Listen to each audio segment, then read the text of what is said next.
Mwaka 2011 Tushar Kapoor aliomba msamaha baada ya kulitaja jina la Preeti kwenye kipindi cha Coffee with Karan wakati wa sehemu ya maswali ya haraka haraka. Alipoulizwa ni nini huja akilini mwake anaposikia upasuaji ili kupata urembo, yani cosmetic surgery, alijibu kwa kulitaja jina la Preeti. Inaelezwa kuwa Preeti alikasirishwa na kauli hiyo, akawasiliana naye na Tushar akaeleza kuwa alisema kwa utani bila ya nia mbaya.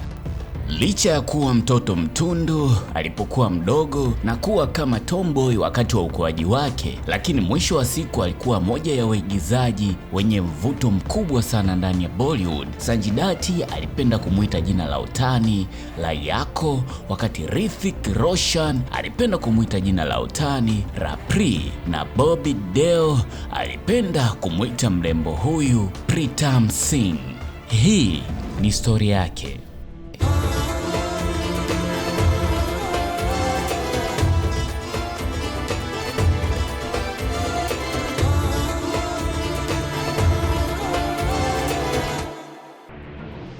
Preeti Zinta alizaliwa tarehe 31 Januari mwaka 1975 katika familia ya Kihindu kutoka wilaya ya Shimla huko Himachal Pradesh. Baba yake, yani Durganand Zinta, alikuwa afisa wa jeshi la India na alifariki katika ajali ya gari wakati Preeti alipokuwa na umri wa miaka 13. Ajali hiyo ilimhusisha mama yake pia, ambaye alijeruhiwa vibaya na alilazimika kulala kitandani kwa muda wa miaka miwili. Preeti aliita ajali hiyo ya kusikitisha na kifo cha baba yake kuwa tukio kubwa lililobadilisha maisha yake.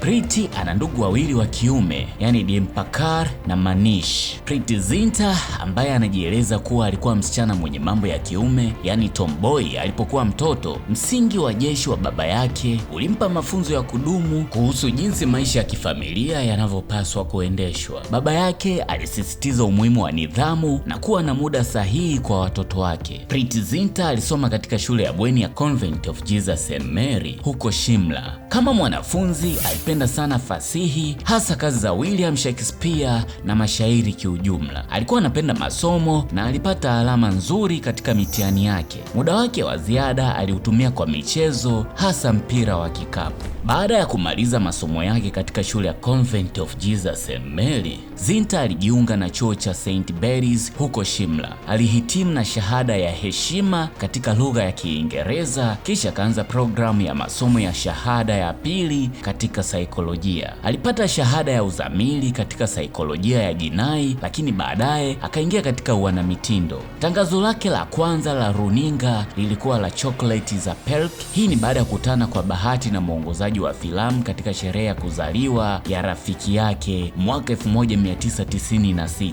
Mwongozaji huyo alimshawishi Zinta kujaribu kucheza tangazo hilo na akachaguliwa. Baadaye alionekana kwenye matangazo mengine ya picha na ya TV pia. Siku moja Preeti alipomsindikiza rafiki yake kwenye usaili huko Mumbai, akakutana na Shekhar Kapoor na akaulizwa kama naye angependa kujaribu bahati yake katika filamu. Na kweli naye akafanya usaili. Na kweli baada ya usahili huo alichaguliwa kwa mara ya kwanza kuonekana katika filamu ya Tararum Pum Pum pamoja na Hrithik Roshan. Lakini upigaji picha wa filamu hiyo uligairishwa, hivyo wote wawili hawakushiriki filamu hiyo hapo baadaye. Baada ya hapo, Kapoor alimpendekeza Zinta kushiriki katika filamu ya Dil Se na kweli akachaguliwa. Katika tasnia ya filamu ya Bollywood, Zinta alianza kurekodi filamu ya Kya Kehna ambayo ilicheleweshwa kutoka hadi mwaka 2000. Kwa sababu ya kucheleweshwa kwa filamu ya Soja ya mwaka 1998, filamu yake ya kwanza kutoka ikawa ni Dil Se. Filamu hiyo ilionekana kuwa ujio usio wa kawaida kwa mwigizaji chipukizi kwa kuwa nafasi yake ilikuwa ya muda wa dakika 20 pekee. Hata hivyo, uigizaji wake ulimtambulisha na sini yake na Khan ilijulikana sana na akapata uteuzi wa tuzo ya Filmfare kama mwigizaji bora msaidizi.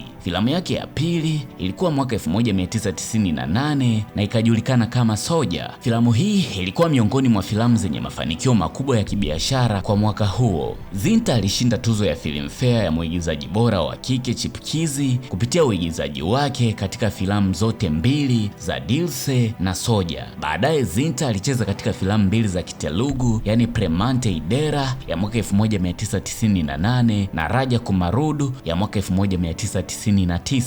Zinta alichukua nafasi ya uhusika mkuu katika filamu ya Sangharsh ya mwaka 1999. Akiwa amevutiwa na uigizaji wa Zinta katika filamu ya Dil Se, mwongozaji Tanuja Chandra alimfuata na kumpa nafasi hiyo baada ya waigizaji wakubwa wa kike wa wakati huo kukataa ofa hiyo. Zinta alichukulia nafasi hiyo kama fursa ya kupanua uwezo wake wa uigizaji. Ingawa filamu hii ya Sangharsh haikufanikiwa sana kwenye mauzo ya tiketi ya box office, uigizaji wake ulipokelewa vyema na wakosoaji wa filamu.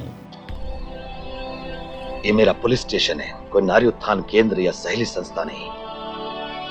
Preity Zinta aliingia kwa kishindo mwaka 2000 kwa kushiriki katika filamu ya Kya Kehna ambayo ilizidi matarajio na kuwa ya mafanikio makubwa katika box office. Filamu hii ilimletea Zinta umaarufu mkubwa kwa watazamaji na wakosoaji wa filamu. Baadaye ikampatia uteuzi wake wa kwanza wa tuzo ya Filmfare kama mwigizaji bora wa kike. Aliendelea kupata maoni chanya kwa nafasi yake katika filamu ya Aur Dil Jo Pyar Karega, kisha akacheza pamoja na Sanjay Dutt na Hrithik Roshan katika filamu ya Mission Kashmir ambayo ilikuwa na mafanikio makubwa ya kimauzo na ikawa filamu ya tatu kwa mauzo makubwa mwaka 2000 nchini India. Mwaka 2001 Zinta alionekana na Sunny Deol katika filamu ya Farzi, lakini nafasi yake ilipingwa na wakosoaji na filamu hiyo haikufanya vizuri sokoni.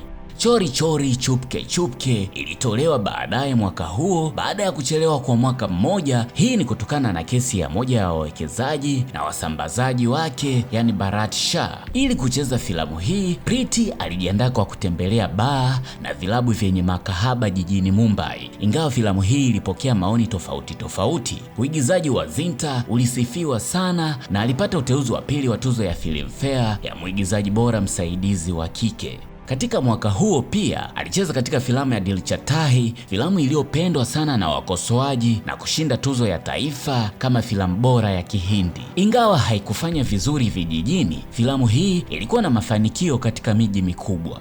Mwaka huu pia alishiriki kwenye filamu ya Ye Raaste Hain Pyar Ke akiwa na Ajay Devgn na Madhuri Dixit. Filamu hii haikufanya vizuri kimauzo na ilikosolewa sana.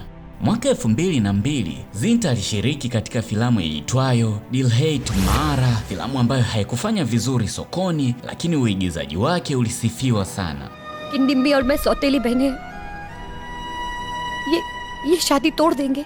Mwaka 2003 mwigizaji huyu alipamba moto zaidi, kwani alishiriki katika filamu 3 ambazo ziliongoza kwa mauzo. Filamu hizo ni The Hero, Love Story of Spy, filamu ambayo ilikuwa na stunts ambazo hazijawahi kuonekana kabla katika historia ya filamu za Bollywood, na ikawa ni filamu ya gharama kubwa zaidi kuwahi kutengenezwa katika lugha ya Kihindi hadi wakati huo. Filamu iitwayo Armani ilimpatia Zinta nafasi iliyotungwa mahususi kwa ajili yake, ambapo baada ya kuicheza alisifiwa na kupata uteuzi wa tuzo ya uigizaji wa nafasi hasi kwenye tuzo mbalimbali ikiwemo Filmfare. Kal Ho Na Ho ilikuwa filamu ya pili kwa mauzo India na ya kwanza nje ya India, na akashinda tuzo ya Filmfare mwigizaji bora kwa filamu hii. Filamu ya science fiction ya kwake Rakesh Roshan iitwayo Koi Mil Gaya ilifuata baada ya hapo. Uigizaji wa Preity Zinta ulionekana kuwa mpya na wenye msukumo. Filamu hii ilichukuliwa kama ni filamu ya kipekee zaidi ya Bollywood kwa mwaka huo. Mwisho wa siku ikaibuka kuwa filamu maarufu zaidi nchini India kwa mwaka huo, huku ikiwa imefanya mauzo makubwa sana. Mwaka 2004 alishiriki katika filamu ya Laksha, filamu kuhusu vita ya Kargil, ambapo mhusika wake alitokana na mwandishi wa habari aitwaye Barka Dutt. Ingawa filamu hiyo ilipokelewa vyema na wakosoaji, haikufanya vizuri sokoni. Katika filamu ya Veer Zahara ya Yash Chopra alicheza kama Zahara na alipata uteuzi wa 4 wa tuzo ya Filmfare kama mwigizaji bora wa kike. Filamu hii ilikuwa ni filamu ya mauzo ya juu kabisa ya mwaka huo ndani ya India na kimataifa. Mwaka 2005 Zinta aliigiza katika filamu ya Kulam Kula Pyar Karen, filamu iliyoshindwa na kukosolewa sana. Hata hivyo, filamu ya Salam Namaste akiwa pamoja na Saif Ali Khan ilikuwa na mafanikio hasa nje ya India na Zinta akapata teuzi kadhaa kama mwigizaji bora wa kike. Mwaka 2006 Kabhi Alvida na Kehna ilimletea mafanikio makubwa kimataifa na ilikuwa filamu ya 4 mfululizo kwake kufanikiwa nje ya nchi. Alisifiwa kwa kubadilika kutoka kwenye picha yake ya awali ya umma, lakini nafasi yake ilionekana kwa ufupi. Aliposhiriki filamu ya Jana-e-Man haikufanikiwa, lakini alipongezwa kwa urembo na uigizaji wake. Filamu yake iliyofuata iitwayo Jum Barabar Jum ya mwaka 2007 ilishindwa kibiashara na alipata ukosoaji mkubwa. Baada ya kuonekana filamu kadhaa alizoshiriki zimeshindwa kibiashara, Zinta alielekea kwenye filamu za sanaa, yani parallel cinema. Aliposhiriki katika filamu ya The Last Lear ya mwaka 2007, alisifiwa kwa kuonesha ukomavu wa kihisia. Filamu hiyo ilishinda tuzo ya taifa ya filamu bora ya Kiingereza. Mwaka 2008 Zinta alicheza kama mjane wa vita katika filamu ya Heroes na alisifiwa kwa uigizaji wake. Ili kucheza katika filamu ya Kipunjab iitwayo Heaven on Earth, alijifunza Kipunjab na kusoma kuhusu ukatili wa majumbani. Uigizaji wake ulisifiwa kimataifa na alipata tuzo ya Silver Hugo ya mwigizaji bora katika tamasha la filamu la kimataifa la Chicago mwaka 2008. Mwaka huo huo pia Zinta pamoja na wafanyabiashara Nesi Wadia na Mohit Barman alipata haki za umiliki wa timu inayoshiriki ligi kuu ya India, yani IPL, iliyokuwa inaitwa King 6 Punjab, ambayo mwaka 2021 ikabadilishwa jina na kuitwa Punjab Kings. Baada ya hapo alichukua mapumziko ya miaka 2 ili kujikita kwenye timu yake ya cricket. Mwaka 2011 alianzisha kampuni yake ya uzalishaji wa filamu iitwayo PZNZ Media. Ishq in Paris ya mwaka 2013 ilikuwa ni filamu yake ya uzalishaji ya kwanza chini ya kampuni hiyo, lakini haikufanikiwa sokoni. Zinta alipata maoni mchanganyiko, huku baadhi wakimsifu na wengine wakikosoa uigizaji wake. Tarehe 13 Juni 2014, Priti aliwasilisha malalamiko polisi dhidi ya aliyekuwa mpenzi wake wa zamani, yani mfanyabiashara Nesi Wadia, akimtuhumu kwa kumfanyia unyanyasaji wa kijinsia, kumtishia na kumtukana wakati wa mechi ya cricket ya timu yao. Pia aliongezea kuwa wakati wa ugomvi huo, Nesi alimrushia sigara zilizokuwa zinawaka. Mwaka 2018, kesi hiyo ilimalizika kwa makubaliano ya amani na Mahakama Kuu ya Bombay ilifuta kesi hiyo baada ya pande mbili kukubaliana kusonga mbele kufuatia kuombwa msamaha. Baada ya miaka 5, Zinta alirejea kupitia filamu ya Bajaj Super Hit, lakini filamu hiyo haikufanikiwa. Mwaka 2020 alionekana tena katika series iitwayo Fresh Off the Boat. Baada ya mapumziko ya miaka 7, Zinta anatarajiwa kurejea katika filamu iitwayo Lahore 1947, filamu iliyoongozwa na Rajkumar Santosh ikimuhusisha pia Sunny Deol. Zinta hana dini maalum.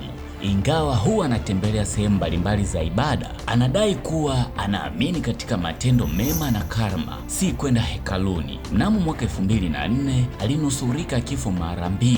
Kwanza ilikuwa katika mlipuko nchini Sri Lanka akiwa kwenye tamasha, na pili katika tetemeko la bahari ya Hindi. Mnamo mwaka 2003, Preity Zinta alitoa ushahidi dhidi ya mafia wa Mumbai katika kesi ya Bharat Shah, akibaki kuwa shahidi pekee aliyethibitisha taarifa zake mahakamani. Alipongezwa kitaifa kwa ujasiri wake, akipewa tuzo ya Mind of Steel na Godfrey Phillips. Tangu mwaka 2006 amekuwa balozi wa tuzo hizo. Kwa upande wa maisha binafsi, Preity Zinta amehusishwa kimapenzi na baadhi ya nyota wa filamu ingawa yeye amekanusha uvumi huo. Mahusiano ambayo yalithibitishwa waziwazi yalikuwa ni pamoja na yeye na Mark Robinson, kisha mfanyabiashara Ness Wadia. Mnamo Februari 29 mwaka 2016, Preity Zinta alifunga ndoa na Jean Goodenough ambaye ni makamu wa rais wa fedha wa kampuni ya nishati ya maji ya Enline Energy nchini Marekani.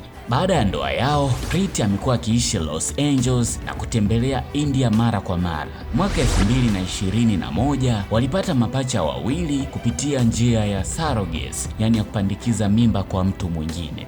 Je, ni filamu gani ambayo yawezekana haijatajwa hapa lakini unazipenda au kuipenda sana kutokea kwa mwigizaji huyu hodari na mrembo? Kumbuka kuandika comment katika video hii na pia kuandika ni nani ungependa tumuongelee kutoka popote pale duniani.